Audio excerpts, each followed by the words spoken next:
Good evening, my City Church brothers and sisters. This is Pat Knight, one of your elders at City Church, coming to you with a few thoughts from this past week's sermon. Blessed are those who hunger and thirst for righteousness, for they shall be filled. What an incredible, incredible promise that God gives to us in this text here. I absolutely have loved the first several passages that we've been through with the Sermon on the Mount, and just the way Jesus teaches. What would you expect? Anything different from the God-man himself, except to just blow you away with one of his sermons? So looking at the first three verses and how he so simply explained the necessity that we have in emptying ourselves, we can't be filled if we're full. I think about it like this. One of my favorite things to eat would be some type of steak. Give me a tomahawk ribeye and let me smoke it on my smoker and then just dig in and eat it. I do absolutely love that. One of my favorite meals. But if I had filled myself up with, I don't know, pizza all day long to the point that I wasn't even hungry anymore, am I gonna have any desire to eat that tomahawk ribeye? I'm not.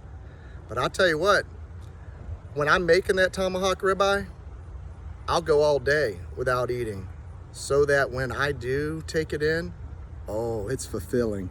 And I can eat a whole lot of it, and I can enjoy everything that it has to offer. That's what Jesus is telling us here.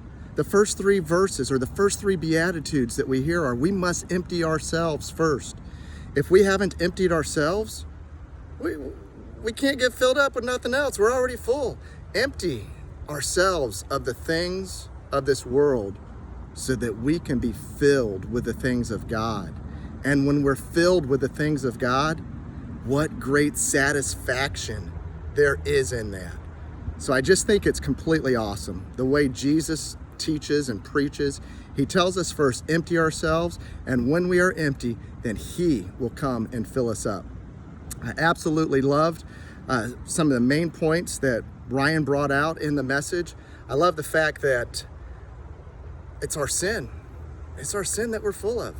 And we need to hunger and thirst for righteousness so that we can be filled with the good things of God. And the fact of the matter is, I like my sin. I like my sin so much that I can see it. I can have it revealed to me. But getting rid of it's not all that easy. And that's where we need to rely upon the power of the Holy Spirit. And just for God to work within our hearts, not just reveal our sin to us, but to give us the desire to be rid of it. I ask on a probably not as often basis as I should, but I really do have a desire that Jesus would be my greatest joy. The problem is that desire comes and goes, and I get pulled away, and my focus isn't where it needs to be, and the things of the world attract me to them, and it just goes by the wayside. I pray and I ask for myself and for all of you as well, that we would not allow the things of God to just go to the wayside. We talk about time. Time is what causes me probably the most to lessen my growth with God. I fill my time with so many different things. I fill my time with work. I fill my time with selfish things, watching TV, watching sports, playing games, whatever it might be. A lot of it's work, and not making that time really set aside to spend with God. If I hunger and thirst for something, guess what? I'm gonna make the time for it. If I hunger and thirst for it, I will make the time for it. Now, when we speak of hungering and thirsting for something, I thought another great point that Ryan brought out was that's going to require some effort on our part and even some suffering. Hunger pains, they're suffering. When I'm thinking of hungering and thirsting, I've imagined myself like I'm out on a desert and I haven't eaten and I haven't drinking. Does that sound like pleasant to anybody? No, but there's a deep hunger and thirst because I've been without for so long.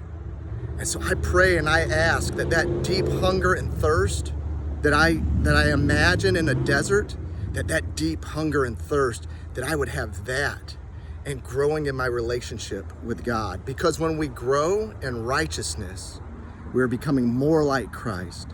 We're becoming more holy. We're growing in our relationship with Him. We can't help but to grow closer to God when we grow in righteousness.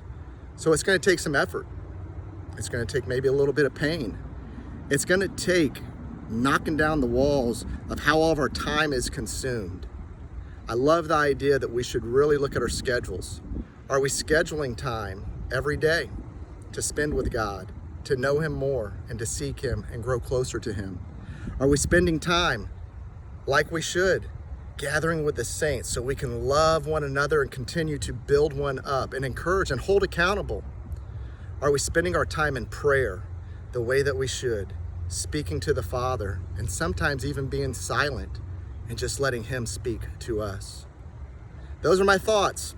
Take them to heart.